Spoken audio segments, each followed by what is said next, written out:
the tension surrounding this potential matchup has stretched far beyond the limits of ordinary boxing discourse, spiraling into a spectacle of disbelief, bravado, strategic calculation, and looming danger. From the moment whispers began circulating that Jake Paul might seriously step into a ring with Anthony Joshua, the tone of the conversation shifted. This was not a typical influencer boxing narrative. Not another retired fighter collecting a paycheck. Not a carefully controlled exhibition. This was something else entirely. Something heavier. Something far more perilous. And every new comment, every leaked conversation, every analysis only makes the stakes feel higher, the risk feel sharper, and the outcome feel more inevitable.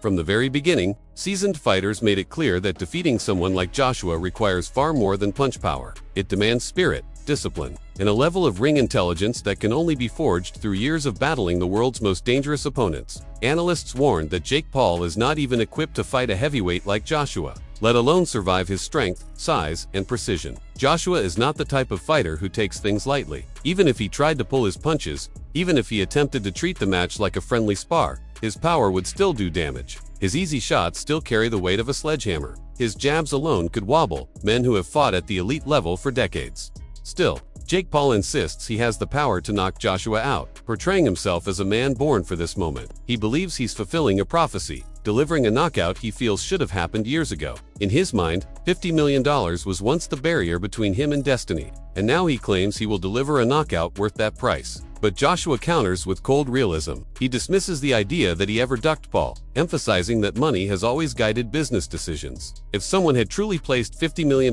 in front of him for a fight, he would have taken it instantly. That, to Joshua, proves that Jake Paul is living in a world far removed from reality.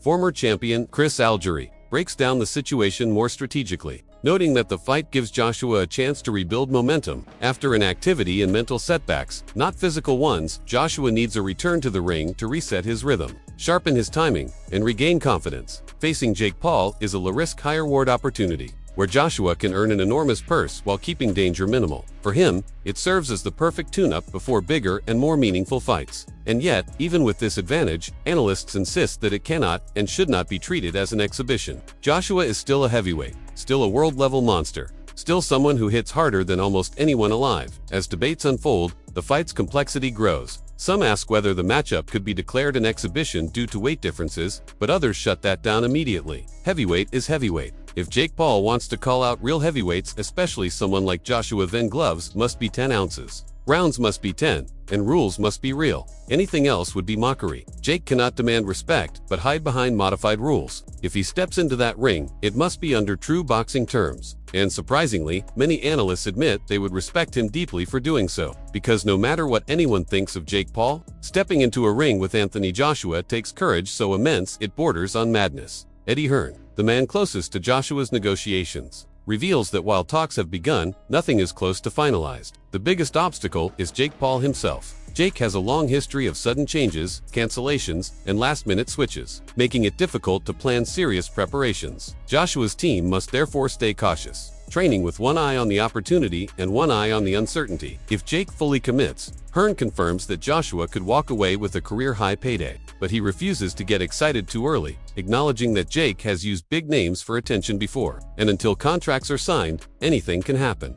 Meanwhile, analysts such as Paulie Malignaggi and Ryan Garcia insist that Joshua will treat the fight with absolute seriousness. They highlight his discipline, timing, and ability to punish openings instantly. Even if he tries to carry Jake Paul, even if he tempers his pace, his punches will still land with frightening impact. They point to Joshua's years of facing elite heavyweightsmen with true knockout power, world-class skill, and iron chins. Joshua has fought them all. He knows how to read fighters, how to break them down round by round, how to destroy them when an opening appears. Jake Paul has never experienced anything close to that level of danger, yet the business side of this matchup cannot be ignored. Analysts note that Jake Paul versus Anthony Joshua is already creating international buzz, with fans anticipating one of the most dramatic knockouts in recent memory. For Jake, the numbers might even surpass the Tyson fight. Jake is a magnet for attention. Together, they form an event so big that even hardcore boxing purists cannot look away. However, not everyone supports the fight's timing. Some argue that Joshua remains a credible threat in the heavyweight division, and that taking a detour through influencer boxing slows his momentum and risks damaging his legacy. They believe Joshua should be focused entirely on the heavyweight elite, avoiding distractions that delay his return to championship contention. Others disagree, insisting that if $100 million lands in front of you for an easy night's work, you would be insane to walk away. Still, the tension remains. Joshua must navigate between legacy and business while leveraging this moment to set up future battles with Tyson, Fury, or other heavyweight giants. On the other side of the equation, Jake Paul faces the heaviest consequences of his career. Analysts warn that if Jake gets knocked out brutally as many predict, the entire Jake Paul experiment collapses. For years, fans have wondered what would happen when Jake finally fought a real fighter. Someone young, active, skilled, powerful, and dangerous. This fight answers that question definitively. If Jake is destroyed, there will be no more hypotheticals, no more debates, no more speculation. His entire myth collapses in a single night. And this time, there will be no age excuse, no size excuse, no retirement excuse. He will have stepped into a ring with a real-world champion and paid the price. Still, some experts see the fight as monumental, the kind of event that transcends boxing. Unlike Gervonta Davis or Mike Tyson, Joshua is an active heavyweight giant. He is not shrinking with age. He is not slowing down. He is a fully functioning, fully dangerous world-level athlete. And no matter the hype surrounding Jake Paul, stepping into a ring with someone like that is not entertainment. It is a gamble with real physical stakes.